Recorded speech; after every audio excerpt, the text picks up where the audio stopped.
I think that the people who stick to just writing, they are undervaluing a piece of their humanity that is becoming increasingly valuable. Welcome to the Speak as a Leader podcast, where you learn how to speak fearlessly on stage, on camera, or in person. I'm Nausheen, a leadership communications coach from the Fortune 500 world.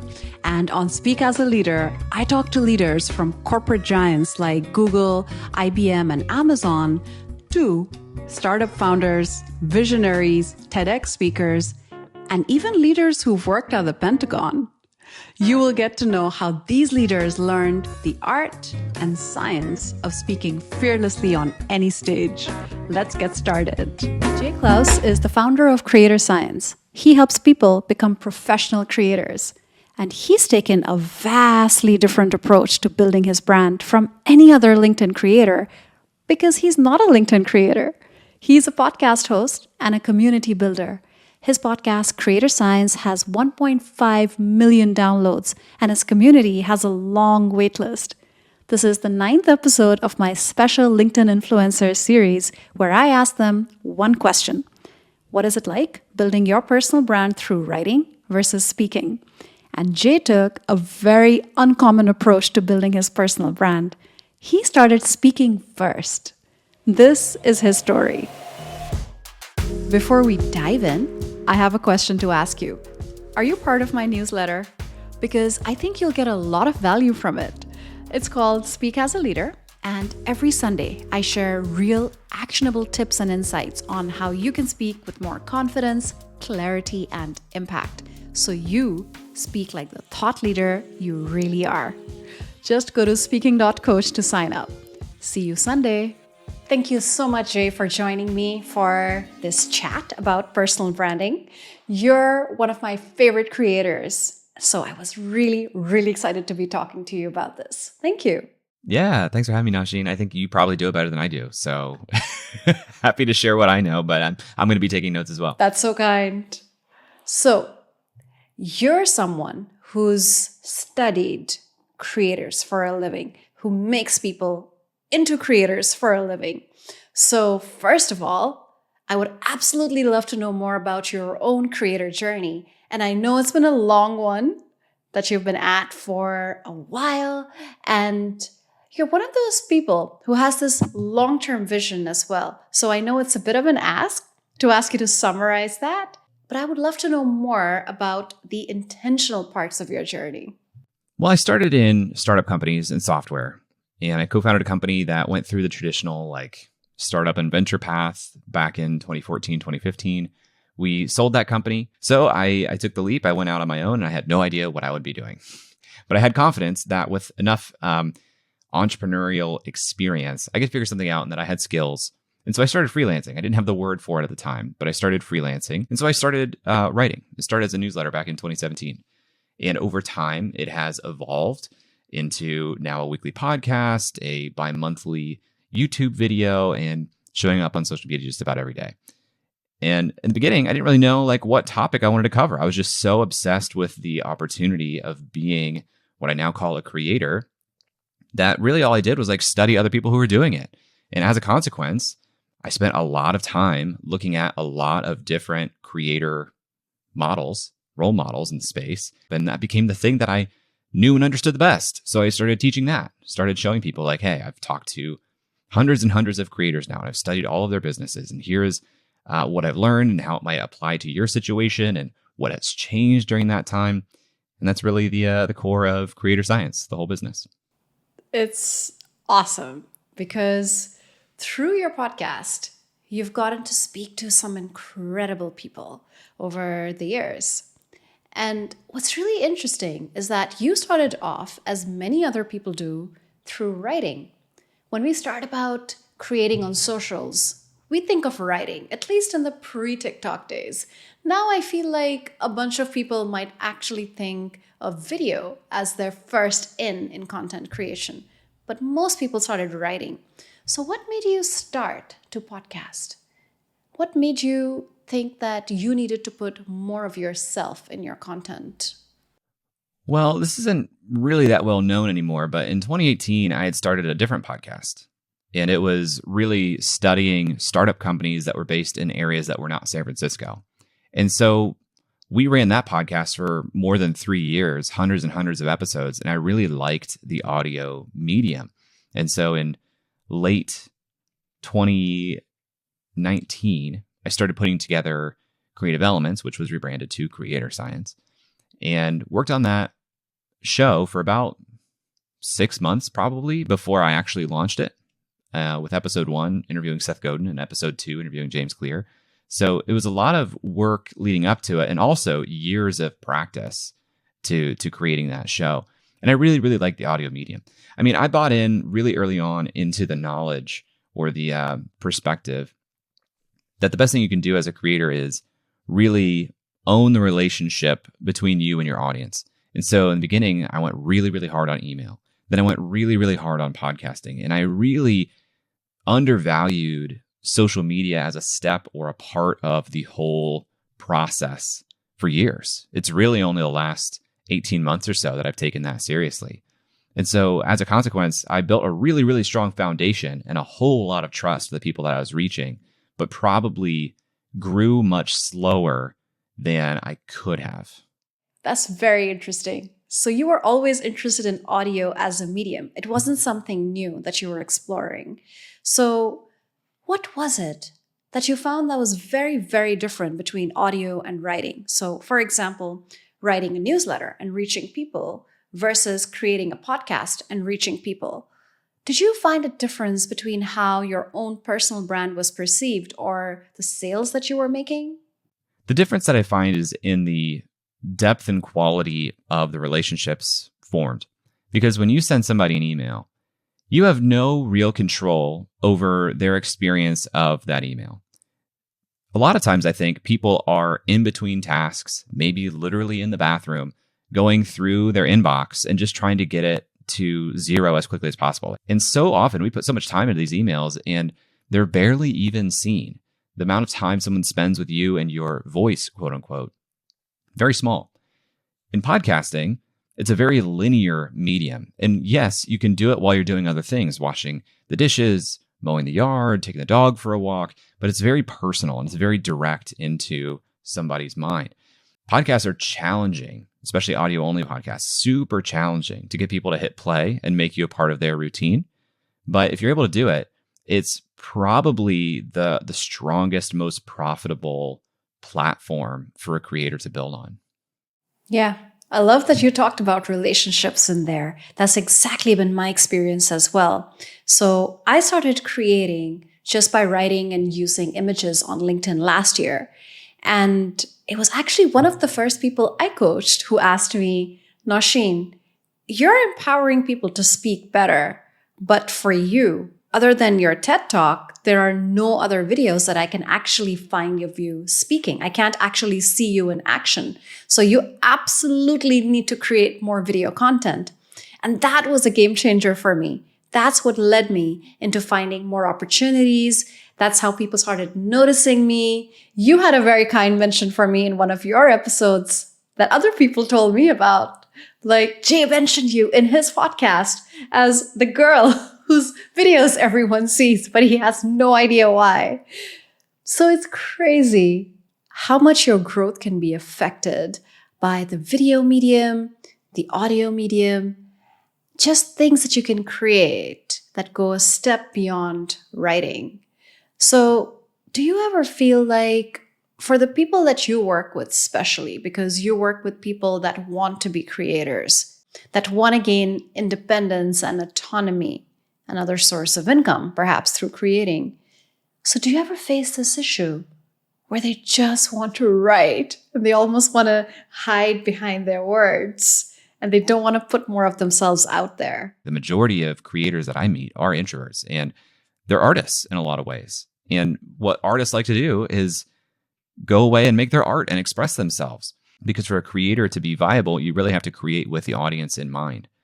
And I don't think artists always do that. This is an online medium, but there's still place to think about how did things happen in an offline world before online existed? How do you form relationships with people? Well, the fastest way is to spend time with them, you know? And when you're spending time with people in real life, you are seeing body language, you're picking up on social cues, you're hearing tone and inflection when they're talking to you. It's a much more multi-dimensional experience of that person.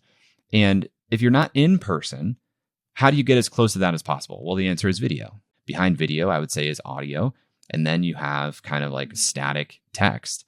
But I think that the people who stick to just writing, they are undervaluing a piece of their humanity that is becoming increasingly valuable today. I love that. There is this richness and imperfection in our humanity. And a lot of times, the people I speak with, for sure, feel intimidated by this expectation of perfection when it comes to videos, or even when it comes to speaking at events. They say no to podcasts and speaking opportunities because they feel like they're not ready. They're not going to do justice to the expertise that they have. They feel like they might freeze, or that people will judge them, or they will let people down. So there's really a lot of undervaluing going on there. I love the way that you phrased that. Yeah, and all the things you just said, like, they might be true. Yeah. Like, you might freeze. It might be bad. It might be cringy. People might judge you. And like, yeah, that's part of it. That's what makes it hard. And that's why not everybody does it. But like, the best things are on the other side of hard things. You know, you wouldn't expect to pick up a guitar for the first time and play Stairway to Heaven or something. Like, you have to earn skills and abilities, and you can do that. And also, most people aren't paying that close of attention. Like, if in the moment they judge you for this, like, that's more a reflection on them than you, and press forward. And most people get impressed just by the fact that you're being brave enough. The fact that you're grabbing the mic, stepping on that stage, creating that video, clicking publish. That in itself, it's something that a lot of people are in awe of, whether or not you're creating the masterpiece of your life or not. Ever wonder why some people seem to be naturally confident speakers? People like Obama, Simon Sinek, Brené Brown, they all seem to be so confident and poised and put together when they speak anywhere. I'm here to tell you, you can learn how to do that and more. My free newsletter every Sunday shows you exactly how you can impress every time you speak. Just go to speaking.coach to join us. And now let's get back to the conversation. So I'm interested in knowing, for you, did you make an intentional effort to create consistency between your own brand voice, the J brand, when it came to writing versus audio versus your speaking engagements? How did you ensure that there was consistency? I did. Once you find your voice, quote unquote, then consistency is easy. You just do that. So really, it's a journey to finding that. I started with email, and I was writing email. When people start writing, you have this natural pull to do almost like literary or grade school style writing, where it's very flowery. It's almost like you're writing a novel. And that type of writing doesn't actually do super well online. You actually need to be writing at like I think a 4th grade level is what is recommended. And so that means that I had to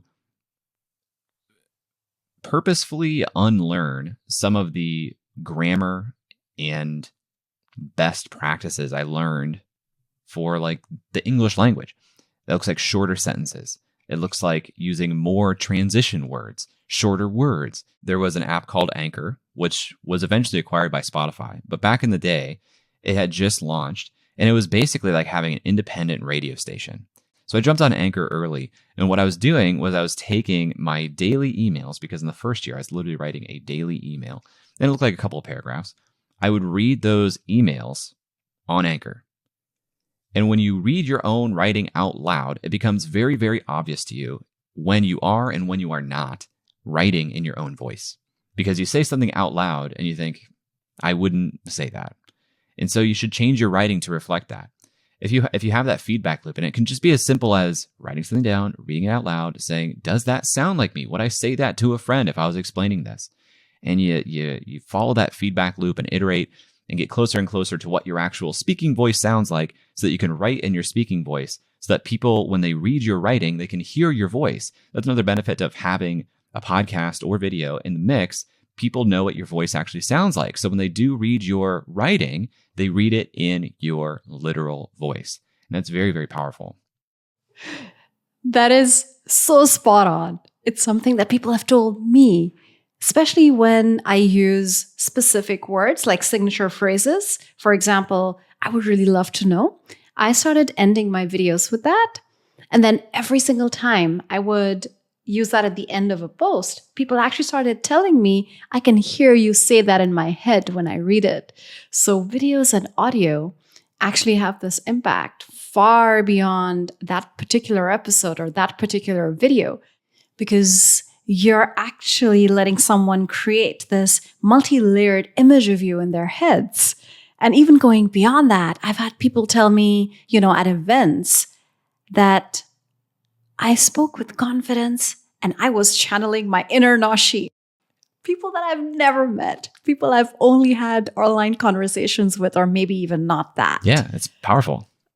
Yeah, it's very powerful. Okay, going into something philosophical for a second. We've talked about creating, and you've made a very interesting distinction between creators and artists and how creators have to think about the audience.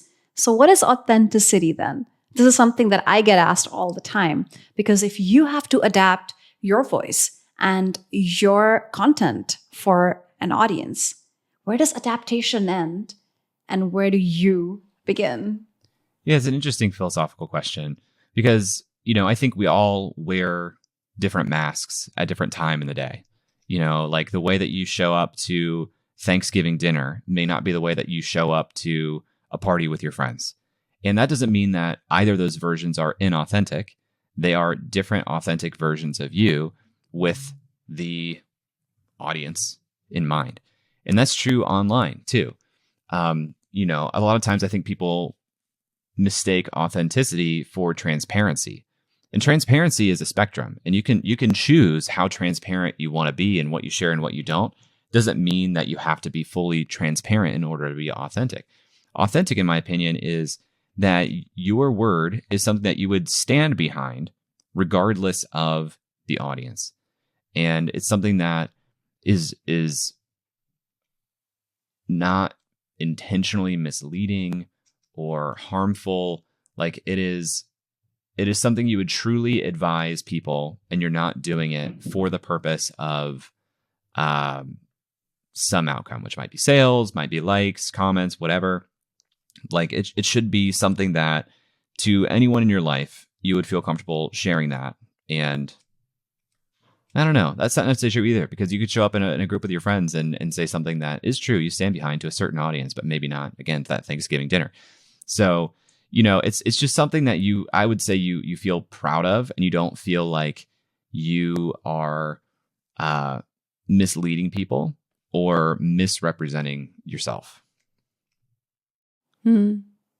That's a great distinction to make. I really resonate with that, because having these different roles in life is just about showing up in a very natural, organic way, but differently. And for me, especially when it comes to creating videos or speaking at events, it's really about being intentional about the same thing that you may have been doing unintentionally. For example, being intentional about bringing your A game when it comes to energy, or using very specific language, which is still yours, but in a way it's you amplified. And a lot of great speakers do this, where they become this amplified version of themselves. And if they were like that all the time, it would be very weird being around them. But when they're on stage, they get away with it. So that brings me to your speaking engagements. Tell me a little bit more about you speaking offline at events, and how do you feel when you're speaking offline versus doing your podcast, for example? Before I started writing, I was doing community events where I was facilitating like weekend-long events for groups of 100 or more people.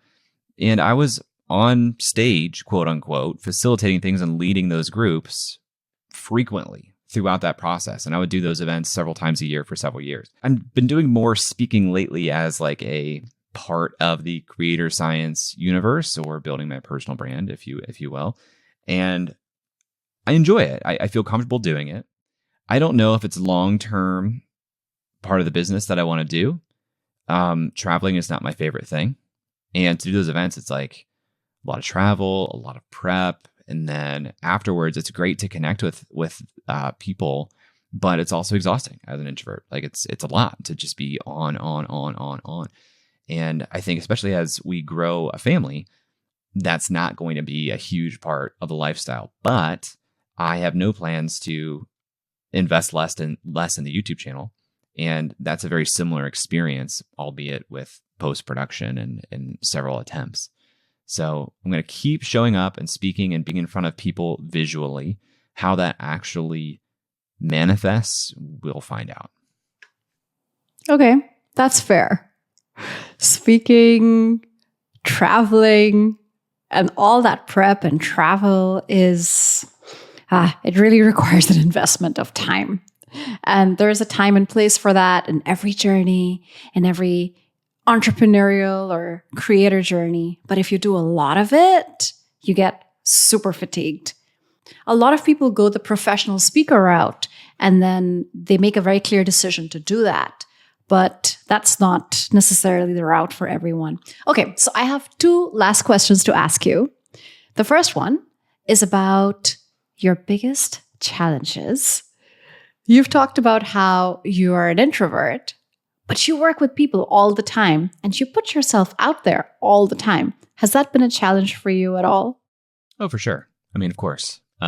But I have constructed my work life so that the people that I interact with the most, we typically have a long-term engagement. Like the people that I work with the most are the members of my membership community, the lab, and they sign up for a year up front. So I have a lot of history and experience with those people. So it's pretty comfortable with them because they know me, I know them. I don't feel like I have to gear myself up to make a great first impression because there are very few first impressions that I'm making anymore with members of that community. Online, when it's asynchronous and it's something that I'm posting after the fact, that's pretty easy for me to deal with because it can happen at a distance. I can jump in when I want to and jump out when I need to. So that's okay. When you do events and you have a growing profile there, that can be a lot. But again, like there's a good reason and good enjoyment that comes out of doing it. I just have to get myself in the space to be able to receive it and return it, So that's nice. But I think with the very, very small experience I've started to get of people who know my work and see me in public, I can very honestly say that I would never want to be like a movie star level celebrity. That seems terrible. It's exhausting. I love what you said about not having to make first impressions anymore. That is so true. If you invest in creating a personal brand, people have already experienced what it's like to have you communicate with them, even if you weren't aware of that. So when you're speaking to them for the first time, whether it's on a sales call or a webinar or a call with your community, you're not making a first impression anymore. That's amazing. It takes all the stress and pressure off. It really makes it so much more relaxed because you don't have to be worried about making your best first impression anymore. Okay, so my last question to you is something that I've been asking everyone in this special creator sub-series of Speak as a Leader. What would you say to someone who's still in the shadows, who hasn't had the courage to start building their personal brand, but they really want to, and they just need that last push? What advice would you give them? There's never going to be a clear moment to do it. And this is a long-term game. So if you think about it almost like a toll meter in a taxi cab, you need to get that meter running as quickly as possible for you to start reaping the benefits. So this is the clearest signal you're going to get. Get started. You're going to be bad at first. No one's going to pay attention at first. That's okay. And if you make that the expectation, then you're not going to be upset when that happens. It's actually kind of freeing to know that in the beginning, you have some time and space to figure out your voice, the topic of conversation that you want to lead, what you want to be the trusted source of information for. So go ahead and get started, put something out there. And it all gets easier. It only gets easier, in my opinion. So this is the hardest it's going to be. Just get started. Thank you.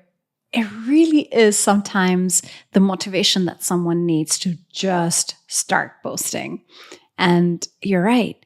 The only thing that got me through my first 6 months on LinkedIn, when the first 3 months were just crickets, was telling myself that I'm in it for the long game. Nothing's going to happen overnight. And I need to discipline myself and keep myself motivated for a long time. I can't just rely on community feedback and the dopamine. Something that I could definitely say about LinkedIn as a platform is that it's amazing as a community. The one reason why I've never lasted for too long on Twitter, for example, is that I just don't find the same type of people there. I haven't really found that community support. So for LinkedIn, I can definitely say that the community does find you if you make an effort. And that's what makes the platform rise above other platforms for me. I agree. Do you have any favorite platforms? Historically, it's been Twitter. And I mean, I'm talking about discovery platforms here, meaning social media and YouTube. My favorite platform is email, for sure, followed by podcasting, followed by probably Twitter, and then YouTube, then probably Instagram, then LinkedIn. I want to like LinkedIn, but I don't have the same community on that platform that you do. I think that's it, right? It's about where you build first or where you build the biggest community. That's where you feel it's kind of like your home as a creator. Awesome. Well, thank you so much, Jay, for the conversation. I feel like I can talk to you for hours, but I will let you go. Thank you for sharing all this advice with me, sharing your experience, and for indulging me in the little philosophical conversation that we had. So thank you. For sure. Thanks for having me. Thanks for showing up the way that you do. Hey, you're still here. Thanks for listening all the way till the end. I'm super grateful for your support. If you liked the episode, please take a few seconds to give us 5 stars on the platform that you're listening on. It would mean the world to me, and it will help more people discover Speak as a Leader. To know more about how I help leaders speak fearlessly, just go to Nausheen.com. That's N for Nausheen and Sheen like Martin and Charlie. See you in the next episode. Till then, speak fearlessly.